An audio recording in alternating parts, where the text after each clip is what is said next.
Teachers hold a special place in my heart as they are invaluable sources of knowledge and wisdom.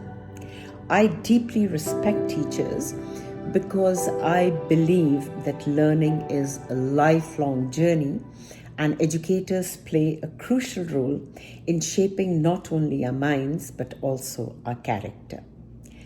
Every interaction with a teacher is an opportunity to glean insights, perspectives, and skills that enrich our understanding of the world. I hold teachers in high regard because I recognize that their dedication, passion, and expertise contribute significantly to our personal growth and intellectual development. Ladies and gentlemen, in today's podcast, we have the honor of hosting a remarkable educator who has a passion for teaching, Maham Bhatti. Maham will enlighten us on the pivotal moment when she unearthed her calling to educate and inspire. We will explore the intricate tapestry of challenges that come with molding young minds as she shares her perspective on the most demanding aspect of the teaching profession. Our discussion will delve into the nuanced strategies and approaches she employs to navigate the complexities of handling challenging or difficult students. We will uncover the art of fostering strong connections and rapport with students as she unveils the methods and techniques that have proven instrumental in creating a nurturing learning environment. Maham Bhatti.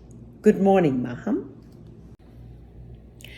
Maham, at what point in your life did you realize that teaching was your true calling?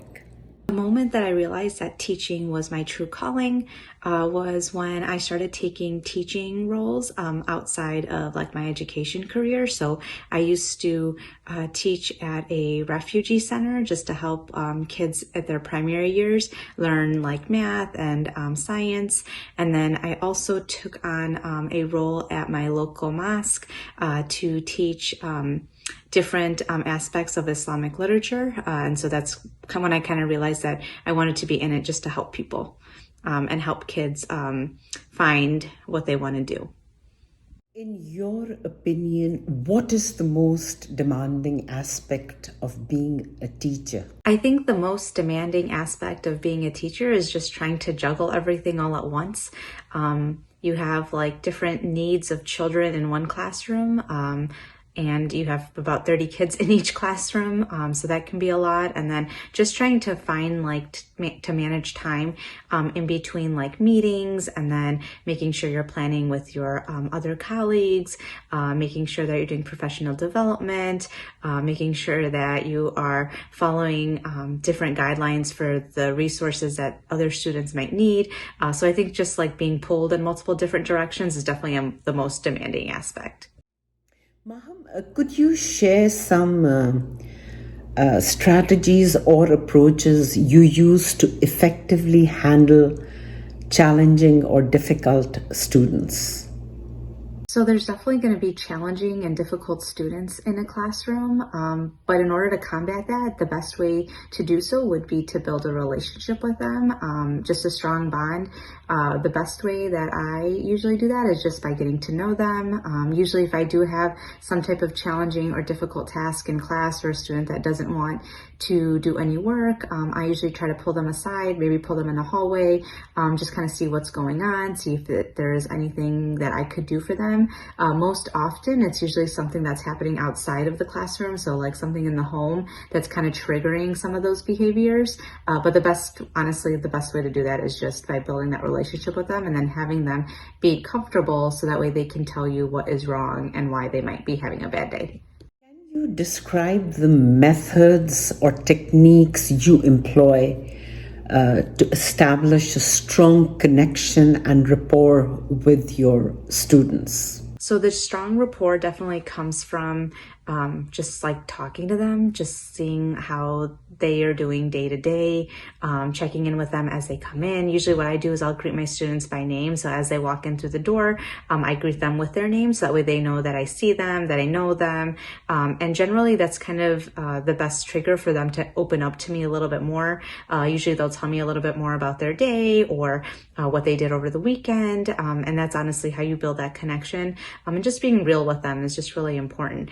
Also being consistent in the classroom will also help. So like if I am designating a rule that every student needs to be sitting in their assigned seat, I want to make sure I'm consistent with that for every student. So not showing any type of like favoritism or anything that can actually go a long way, because then the students will know that you actually do care about all the students in the classroom, not just a few of them. Maham, what teaching strategies or methodologies do you find most effective? The most effective teaching strategy that I have found is probably scaffolding. So with that, whatever content that I'm teaching about, I usually will change it up based upon student learning abilities. So if I have a student that is a strong visual learner, I'll try to incorporate like more pictures when I'm describing the content, versus if I have a student in the classroom that's really strong with hearing or likes to see things in writing more versus pictures, like I'll try to have those embedded throughout my content.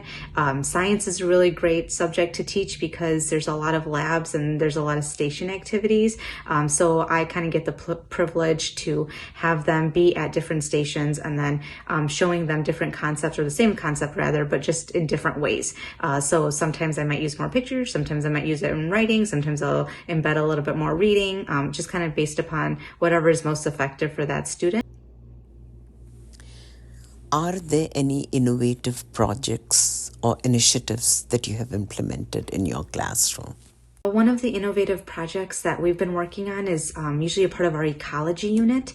And so that's like how students can kind of build their like footprint in the real world and in how it relates to ecology nowadays. And so what I have my kids do is complete an experiment using the salt that is used in the district that I work in. So during the wintertime, the salt that my district uses, or the city uses, is actually like a beet juice salt. And so we talk about like why that might be healthier rather than regular salt that we see in other cities. And we kind of do a little bit of some experimentation to see which one would be more beneficial, which one's not. And then the kids kind of come to that conclusion on how that might be helpful to like vegetation that might be growing around the area in the summertime. Share any memorable success stories or achievements from your teaching career?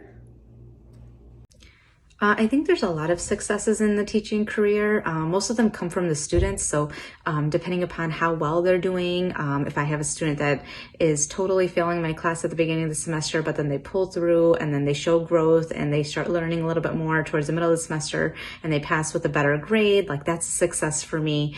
Or just like building those relationships with those kids that are a little bit more difficult. So like when they come in and they see me and they are just a little bit more of a difficult kid in that they refuse to learn or they just refuse to kind of follow directions. But then seeing them grow throughout the semester is always a success story for me. And then just like kind of like seeing how well of the strategies that I've adapted over the years, I think has helped. Right now I'm in my 5th year of teaching. And so it's kind of nice to see like what I started with and then what I've come to now. Maham, what advice do you have for aspiring teachers or those interested in the field of education? Some advice that I have for aspiring teachers is just to keep going. That first year is it's difficult in its own sense because you're learning so many different things and there's so many things to juggle with. And sometimes like you hit more of those like pitfalls in that first year because everything's so new and there's just so many more challenges. But honestly, like once you get through that first year, everything else is, it's all about like practice. It's all about like, just making sure that you're building upon the techniques that you've started with. But honestly, like as you like go throughout your teaching career, like you're always building new skills. You're always building new strategies. You're always going to try something new. And then sometimes when you try stuff, it doesn't work out. So I would just say keep going, even when you feel like it's going like terribly wrong or you're struggling, because I felt like that my first year. But honestly, had I not gone through any of those challenges, I don't think I would have been where I'm at today. So honestly, just pushing through, and honestly, just do it for the kids, because building those relationships are some of those like really aspiring, like lifelong things that you keep thinking about, just because you've positively impacted maybe not all of your students, but even if it's just that one, it definitely makes a difference. Maham, it brings me immense joy and pride to have you as a guest on my podcast. I have known you since you were a child, and witnessing your journey to become a successful teacher fills my heart with happiness. Your dedication and accomplishment in the field of education are truly commendable, and I'm inspired by the positive impact you're making in the lives of your students.